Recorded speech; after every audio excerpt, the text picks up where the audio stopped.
আপনার রাশি কি দেবগণের অন্তর্গত, নাকি রাক্ষসগণের, নাকি নরগণের? জানেন কি এই গণই বলে দেবে আপনি কেমন মানুষ?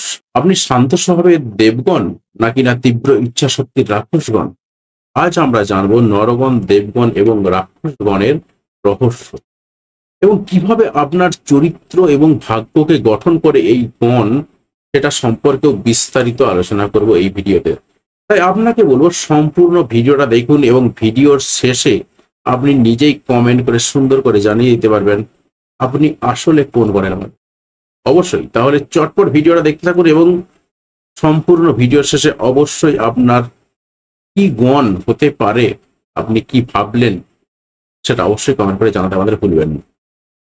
আমরা জানি ভারতীয় জ্যোতিষশাস্ত্রতে তিনটে গণ রয়েছে, একটা নরগণ, একটা রাক্ষসগণ এবং একটা দেবগণ। এই গণের মাধ্যমে বোঝা যায় মানুষের স্বভাব, মানুষের মনোভাব, মানুষের আচরণ, এমনকি তার চিন্তাধারাও। ভারতীয় জ্যোতিষশাস্ত্রে প্রত্যেকটি নক্ষত্রের সঙ্গে কিন্তু এক একটি গণ যুক্ত রয়েছে। তাই এই নক্ষত্রের সঙ্গে যেহেতু গণ যুক্ত রয়েছে, স্বাভাবিকভাবে কিন্তু এটা একটা খুব গুরুত্বপূর্ণ জিনিস। এই তিন গণের পার্থক্য যদি আমরা আলাদা আলাদা করে থাকি, সেক্ষেত্রে কিন্তু আপনি কোন গণের মানুষ সেটা কিন্তু আপনি পরিষ্কার করে ফেলতে পারেন। তাহলে চলুন প্রথমে আমরা শুরু করি দেবগণ দিয়ে। দেবগণের মানুষরা কিরকম হয়? দেবগণ নামেই রয়েছে যেন দেবতুল্য, অর্থাৎ তাদের মধ্যে একটা দেবতুল্য ব্যাপার থাকবে। তাদের স্বভাবও হবে শান্ত, কোমল এবং দয়ালু স্বভাবের। তারা সবসময় ন্যায়, ধর্ম এবং সত্যের পথে চলতে ভালোবাসেন। এই গণের জাতকরা কি হয়? সহানুভূতিশীল হয়, বিশ্বাসী হন এবং ভক্তি মনোভাপন্ন হয়ে থাকেন। এই গণের মানুষরা কিরকম হন? নম্র হন, শিল্পপ্রেমী হন, আধ্যাত্মিক হয়ে থাকেন। আর তাদের জীবনের শক্তি এবং সৌন্দর্য হচ্ছে সব থেকে গুরুত্বপূর্ণ বিষয়। তবে কখনো কখনো তারা হয় অতিরিক্ত সংবেদনশীল হয়ে পড়েন, তাই সামান্য কথাতে একটু কষ্ট পেয়ে থাকেন। তাদের ভেতরের পবিত্রতা এবং বিশ্বাসী তাদের জীবনের সব থেকে বড় জীবনী শক্তি। তাহলে কি আপনার সঙ্গে মিলল? যদি না মিলে থাকে তাহলে পরের দুটো গণ শুনে নিন, এবং হয়তো বা তার মধ্যেও আপনার কোনো একটা গণ মিলে যেতে পারে। এবারে তাহলে কি আসবো না, নরগণ। নরগণ মানে নর মানে হলো মানুষ, অর্থাৎ সাধারণ মানুষ, আমার আপনার মতন সাধারণ মানুষ। তাহলে এই গণের মানুষরা কিরকম হবে? সাধারণ মানুষের মতন চিন্তা ভাবনা হবে, অর্থাৎ তারা যুক্তিবাদী হবে, তারা বাস্তববাদী হবে এবং তারা সমন্বয়কারী স্বভাবের মানুষ হবে। তারা জানে জীবনে সবকিছুই ব্যালেন্সের উপর বা ভারসাম্যের উপর নির্ভর করে, তাই তারা সবসময় একটা ভারসাম্য বা ব্যালেন্স মেনটেন করে চলতে ভালোবাসেন এবং সবসময় ব্যালেন্স করেই চলতে থাকেন। আর এই ধরনের মানুষেরা, অর্থাৎ এই নরগণের মানুষরা কি হন? পরিশ্রমী হন, স্থির মনের এবং পরিবারমুখী হন। তারা সমাজে ভারসাম্য বজায় রাখেন, সবাইকে সঙ্গে নিয়ে চলতে পছন্দ করেন, অর্থাৎ একেবারে একটা সাধারণ মানুষ যা যা চায় ঠিক নরগণের মধ্যেও ঠিক সেই ধরনের চিন্তা ভাবনায় থাকে। তবে এদের মধ্যে কি থাকে? ডিসিশন মেকিং এর প্রবলেম থাকে, অর্থাৎ সিদ্ধান্তহীনতায় ভোগে একটু। বেশ কিছু ক্ষেত্রে ডিসিশন নিতে গিয়ে পিছিয়ে যায়, অর্থাৎ দ্বিধাদ্বন্দ্বের মধ্যে থাকেন, বা তাদের মনের মধ্যে সবসময় একটা দ্বিধাদ্বন্দ্ব কাজ করে। এটা হচ্ছে তাদের একটা সমস্যা। তবুও এই গণের জাতকদের মধ্যে ধৈর্য এবং বাস্তবতা যেহেতু থাকে, যে কারণে তারা কিন্তু লাইফের সাকসেস অবশ্যই পান। তবে এই নরগণের মানুষেরা কিন্তু একটা সমস্যা রয়েছে। এরা কি? তারা না হয় অতিরিক্ত ধর্মবিশ্বাসী, না হয় অতিরিক্ত ভোগবাদ। এখানেও কিন্তু তারা ব্যালেন্স করে চলছেন। এরপরে আসবো আমরা রাক্ষসগণের প্রসঙ্গে। রাক্ষসগণটা শুনে নিয়ে তারপরে অবশ্যই কমেন্ট করে জানাবেন যে আপনি কোনটার সঙ্গে আপনাকে রিলেট করতে পারলেন, অর্থাৎ বেশি বেশি করে মেলাতে পারলেন।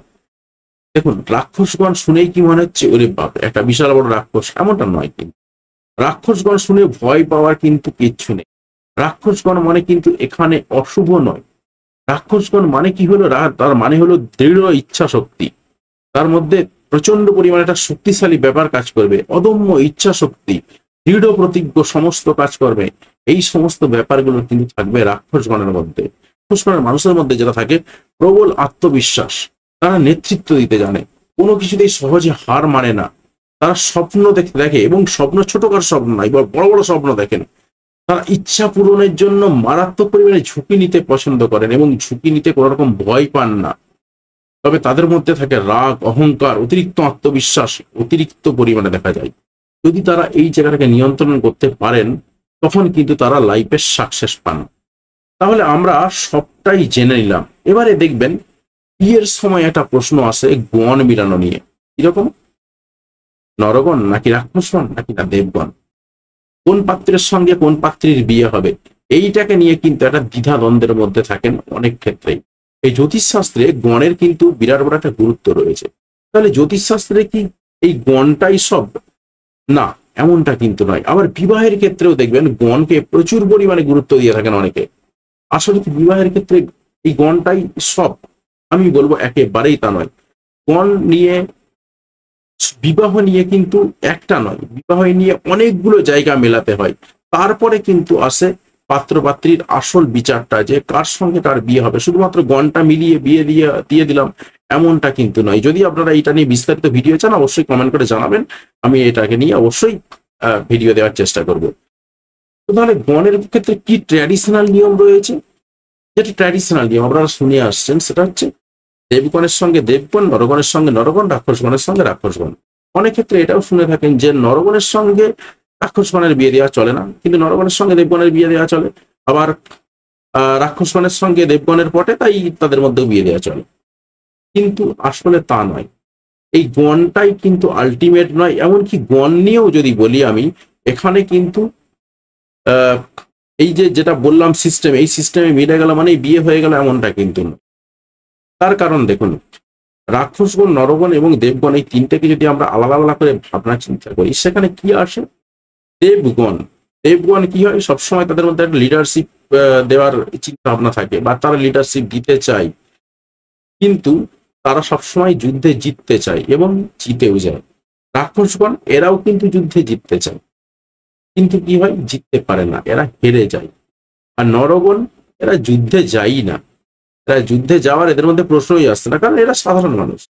এরা যুদ্ধেও যায় না, দ্বন্দ্বেও যায় না, কিছুতেও যায় না, এরা একেবারে সাধারণভাবে থাকে। তাহলে এখান থেকে প্রশ্ন আসছে যে স্বাভাবিকভাবেই, যে তাহলে আমাকে কি করতে হবে? পাত্রের কোন গণ, পাত্রীর কোন গণ, সেটা দেখে আমাকে বিচার করতে হবে। তবে কিন্তু গণের মেন প্রসঙ্গটা আসবে, অর্থাৎ পাত্রের কি গণ হচ্ছে এবং পাত্রীর কি গণ হচ্ছে। এখানে শুধুমাত্র পাত্র পাত্রী যা ইচ্ছা একটা গণ হলো আমি মিলিয়ে দিলাম এমনটা কিন্তু নয়। তো এটাকে নিয়ে সেপারেট ভিডিও চাইলে অবশ্যই আমি ভিডিও দেবো, সেটা কমেন্ট করে অবশ্যই জানান। এবারে আমরা আসছি যে গণের ব্যাপারটা তো হয়ে গেল, বিয়ে নিয়েও একটা বললাম, এটাও একটা ব্যাপার রয়েছে, কারণ এখানে অনেকগুলো ব্যাপার থাকে, তবেই একটা জটক বিচার সম্ভব হয়, আদারওয়াইজ কিন্তু হয় না। গণ থেকে আমরা কি শিক্ষা পেলাম? এখানে যে গণ নিয়ে এত কিছু বলা হলো, এখান থেকে কি শিক্ষা পেলাম? শিক্ষা পেলাম এটাই, যে আমরা দেখছি যারা দেবগণের মধ্যে যারা থাকে, তারা বাস্তবতা থেকে একটু পিছিয়ে থাকে, তারা একটু হাওয়ায় ভাসতে থাকে, তারা একটু অন্য ধরনের চিন্তা ভাবনা করে, বাস্তব সংক্রান্ত চিন্তা ভাবনা করে না, তাই তাদের হওয়া দরকার একটু বাস্তববাদী। নরগণদের মধ্যে যদি আমরা দেখি, নরগণদের মধ্যে কিন্তু যেটা থাকে, তারা পুরোপুরি ধর্মের দিকে ঝুঁকে পড়ে না। আবার অনেক সময় দেখা যায় যে নরগণের অনেক লোকেরা একেবারে চরম পরিমাণ নাস্তিক হয়ে থাকেন, তাই তাদের কি দরকার, একটু আধ্যাত্মিকতার পথে যাওয়া দরকার। আর রাক্ষসগণদের থেকে কি আমরা জানতে পারলাম, তাদের মধ্যে একটা যে উচ্ছৃঙ্খলা ব্যাপারটা থাকে মাঝে মধ্যে, মাথা গরম হয়ে যাওয়া, একদম সবকিছুতেই ফাটিয়ে দেবো, এই ধরনের ব্যাপার স্যাপার যেগুলো থাকে, সেই জায়গা থেকে তাদেরকে বেরিয়ে এসে একটু বিনয়ী হতে হবে এবং ধৈর্য ধরতে হবে। তাহলেই কিন্তু আলটিমেটলি ব্যালেন্স হয়ে যাবে পুরো ব্যাপারটা, এবং সেক্ষেত্রে কিন্তু জীবনে বা বাস্তবে চলতে গেলে যেটা লাগে, সেই জায়গাটা কিন্তু ব্যালেন্স করে তারা চলতে পারবেন। সুতরাং এই জায়গাগুলো তৈরি করতে পারলেই কিন্তু ভাগ্য তো নিজের থেকেই তৈরি হয়ে যাবে। তবে এবারে একটা কথা বলে রাখি, যে আমরা যে গণের সিস্টেমটাকে বললাম, যে তাহলে এই গণের মধ্যে কার মধ্যে বাস্তবতা বেশি, কার মধ্যে আবার বাস্তবতা কম, এই ধরনের ইত্যাদি ইত্যাদি বহু কিছু জিনিস রয়েছে, কিন্তু এটাই আলটিমেট নয়। কারণ দেখুন, আপনি হয়তো মেষ রাশির জাতক, আপনি ভাবছেন যে আমি তো মেষ রাশির জাতক, মেষ রাশির যেহেতু লর্ড মঙ্গল বা মার্স, তাই আপনি মনে করছেন যে আমি মঙ্গলের মানুষ, এমনটা কিন্তু নয়। আমরা যদি বৈদিক অ্যাস্ট্রোলজি অনুসারে ভাবি, সেক্ষেত্রে আপনি যেটা ভাবছেন সেটা, কিন্তু আপনার ভাবনাটা কিন্তু আলটিমেট নয়।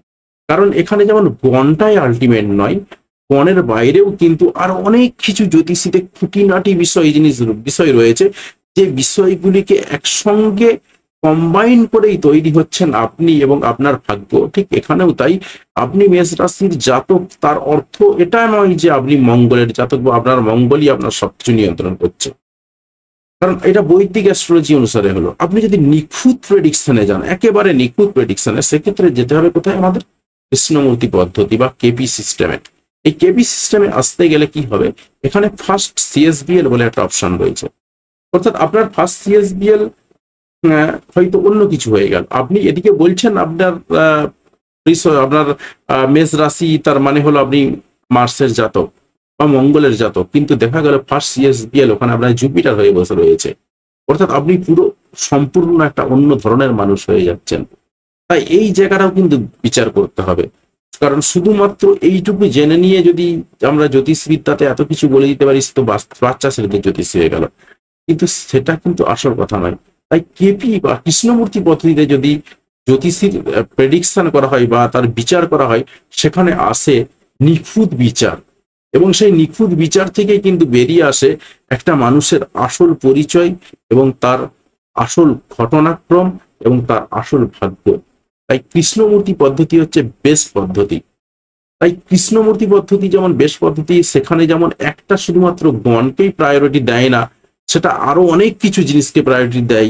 তাই স্বাভাবিকভাবেই এখানে গণ, যেটা আমি বললাম, এটা অবশ্যই এটা জ্যোতিষের পাঠ, কিন্তু এটাই সব নয়, এটার বাইরেও কিন্তু রয়েছে অনেক কিছু। তো যাই হোক, আশা করা যায় আপনি পুরো ব্যাপারটা বুঝতে পেরেছেন, এবং আপনি আপনি কোন গণের পার্টিকুলার, আপনাকে বলছি কোন গণের আপনি মানুষ, সেটাও কিন্তু আপনি এতক্ষণে বুঝতে পেরেছেন। তাহলে ঝটপট কমেন্ট করে জানিয়ে দিন আপনি কোন গণের মানুষ। তাহলে দেখা হচ্ছে পরের কোনো এক ভিডিওতে। ততক্ষণ পর্যন্ত ভালো থাকবেন, সুস্থ থাকবেন, এবং ভিডিওটি দেখার জন্য আপনাকে অসংখ্য ধন্যবাদ।